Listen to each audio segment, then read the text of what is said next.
Warning: the opinions expressed on this show are that of the Guild of Geeks and the Guild of Geeks alone. They do not reflect the opinions of WMLU or that of Longwood University. Hey, hey, hey, all you geeks. It is Friday at 9, and that means it's the Guild of Geeks time. We are a radio show that talks about video games, all things video games, because we eat, breathe, and sleep video games. So, what do we have in store for you today? We have some awesome stuff. In news, we have things that are happening today, like today. And we are doing some awesome highlights for some games coming out or have already come out, like Banished and Kingdom Come Deliverance, and even Smite. And then we have a review of Thief, a very hyped up game that we will be going into in depth later today during the show. First, I would like to introduce the DJs. I am DJ Hotshot. I am DJ Madman. DJ Freshy Fresh. And DJ Flatline. Now, this is the second segment of the show. This is the segment where we talk about highlights, or at least that's what we like to call them. Highlights are games that we've either played a little bit of a beta, we've played a little bit of, we've seen a lot of trailers. Basically, we're just hyped about these games, and we want to tell you because you should be hyped about them too. This week, we got a lot of awesome highlights in store for you guys. First up, Banished. This one is my personal one, and I keep whining to the other DJs until it gets put into the highlights. It came out about a week and a half ago, and it was $20 on release, and still is, so go get it. It is basically a village strategy game that really just focuses on that, and that's it. There's no combat, there's no anything that isn't involved in keeping your villagers alive. It is amazing. There are 20 different professions that your people can have, and they actually age per year until they are adults, and then they can work. What I think is awesome about this game, however, is how difficult it really is. It is so hard to get through one winter that it almost discourages you, but it's really what you should be liking about this game, because it's not one of those games where it's like, well, if I want to be a casual player, I can just get on here and, go easy mode or something like that. There are easy settings, but really keeping people alive is way more difficult than I had anticipated. And I have sat for hours in front of my computer just looking at the number of citizens I have and watching it drop and then crying to myself and getting really depressed. It's actually somewhat depressing. I will tell you that. But play it. Play it if you want a strategy game. Honestly, when I looked at this game, I said to myself, this is the game I've been waiting for. So if you're looking for a village-based strategy game, get this game right now. It's on Steam. And I actually have heard you talking about Banished a lot with that it's not just snow and winters that will get to you with your population and things like that. Apparently, you've also witnessed a tornado that was completely randomly generated even after you went back and loaded the same save prior to the tornado. Oh, yeah. And when I saw that little notification at the bottom of my screen, it was so, nonchalant about it. It was like, oh, hey, by the way, a tornado has touched down your area. And I was like, a what? A what touchdown? Oh, my God, no. And then I, was searching around the map, and I found it, and it, creeped up to my town. I was like, no, just turn. Just go somewhere else. Oh, maybe it'll hit that mountain. No, we're right over the mountain. Oh, no, please don't. And then it killed, 30 of my people. And literally just sat there in silence with the game paused, no, how, why, a tornado, what? Because I had heard nothing about that from the communities online. It was so scary. Honestly, it kind of sounds familiar to Don't Starve, except in this case, you get to be even more tragic by not only seeing one person die, but your entire village die, apparently. And the kids can die. Don't It's talk actually about very sad, but it is an amazing strategy game. So if that's what you're looking for, please do yourself the favor and myself the favor and get that game. It is so good. I want to talk about it all day, but we have to move on, don't we? What do we got next? Next, we have, this is not actually the name of the game, Okay, let me make that clear. But because of us being on the radio, we're not actually allowed to say the name. The name is Darned. It's produced by Nineheads Game Studios, and it's actually a horror survival game. Very, very creepy, and it looks really, really good. It's actually in the same kind of core aspect as Evolve, which if you listened to us last time, you'll know a little bit about that as well. It's set up in the 4 versus 1 multiplayer mode, to where you have 4 survivors and 1 ghost that can be summoned into a physical form that is trying to kill you. And so it's actually really, really intense because the ghost runs around and can see you, but whenever it transforms into its physical form, is completely blind unless you have your flashlight on.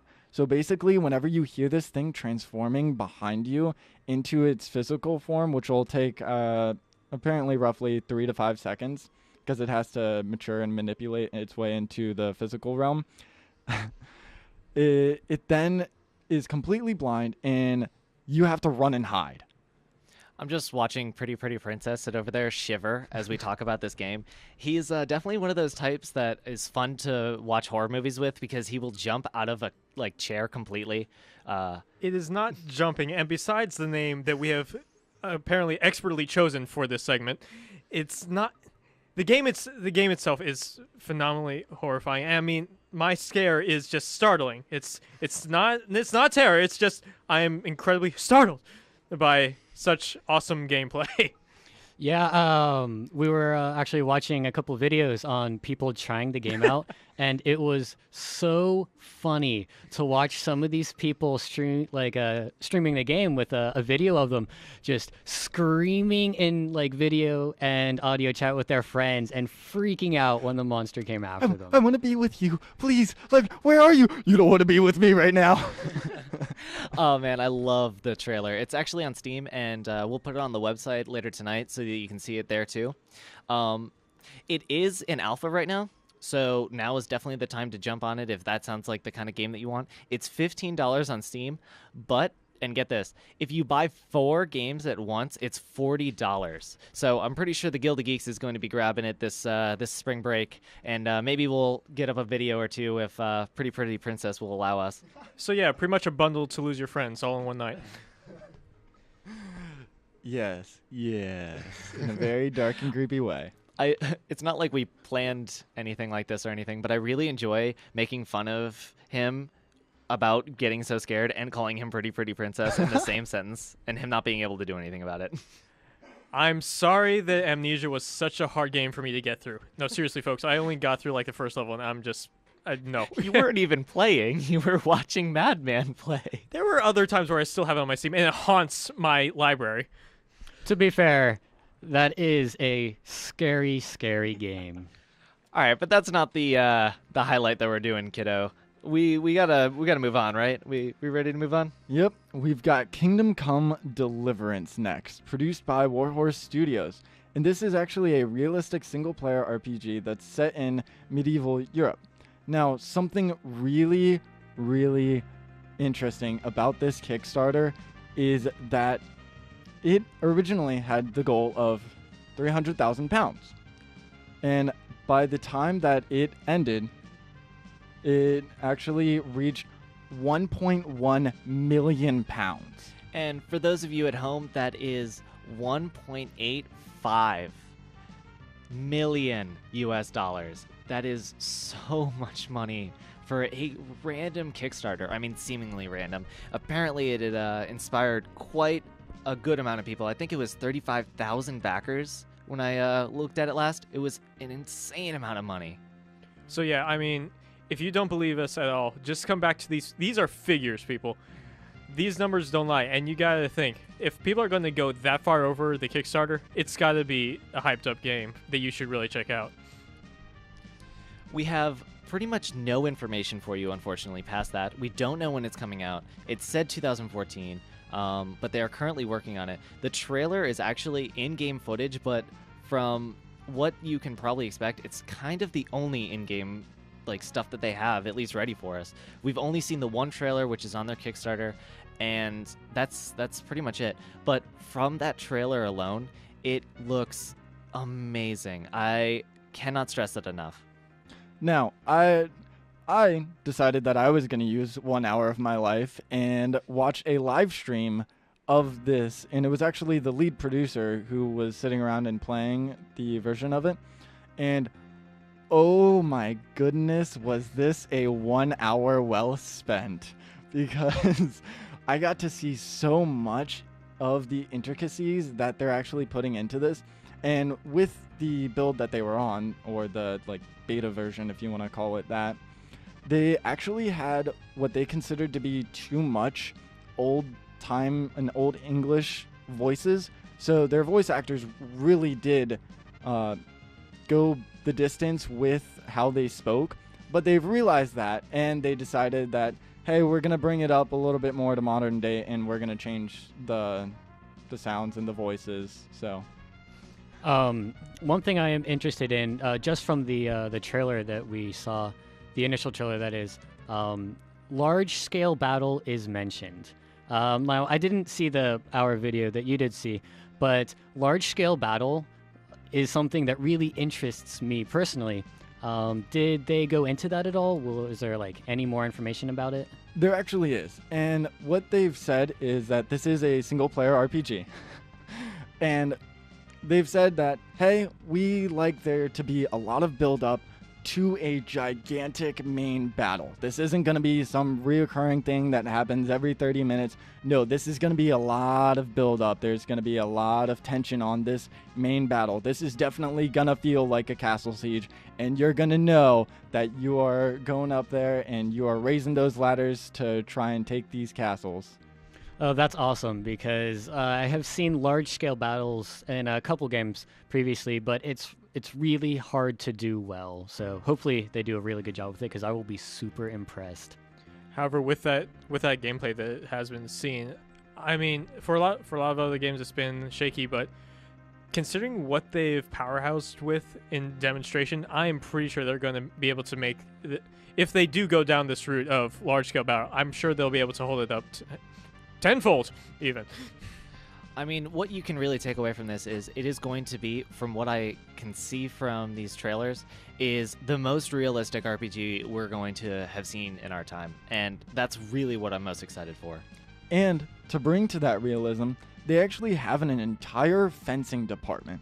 They have an entire medieval style fencing department where they're doing live action recording to put into the video game, and all of it looks beautiful. I watched about, 10 minutes of just straight combat.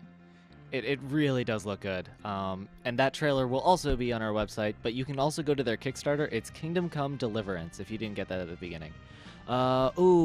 Next up, Smite. This is specifically really cool because during this time, if you were to give Smite, the developers, which is Hi-Rez Studios, $30 right now, you will get all the champions that were previously in the game and any new ones that are coming out, because the beta is ending this March. So if you made an account and you haven't played since, or if it sounds like something that you'd like, definitely go and give them your money, because it will definitely pay off in the end.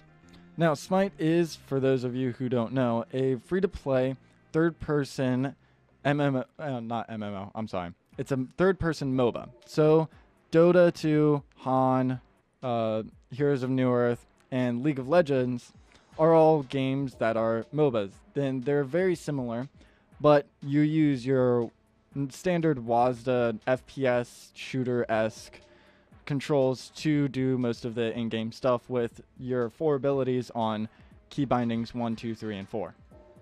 And these games are usually the very high action, very quick, 5v5 usually. And there are a lot of what esports is circled around right now. So definitely a good game. And if that's what you're looking for, check it out. It is pretty much League of Legends style, but it's over your shoulder instead of above. And they use all Greek, Roman, and some other other gods, if I'm not mistaken. I can't remember the whole list. It's a pretty long list, but if you like mythology, definitely check it out. And also something that League of Legends does not do is every single thing in the game is a skill shot. You have a chance to miss everything, including basic auto attacks, which is really, really impressive on the skill cap of dodging your basic auto attacks. All right, that was Smite. Definitely check it out if you are a high mechanics kind of player, or if you just want to try it out. It's free to play right now, so go. That was our highlights portion of the show, and we hope you enjoyed it. You can visit our website, www.theguildofgeeks.com, or find us on Facebook, Twitter, Tumblr, Spreaker, SoundCloud, or obviously our YouTube. Feel free to send us a text message at 434-288-0002, or you can even send us an email at theguildofgeeks@gmail.com. This is DJ Madman with the Guild of Geeks, signing out.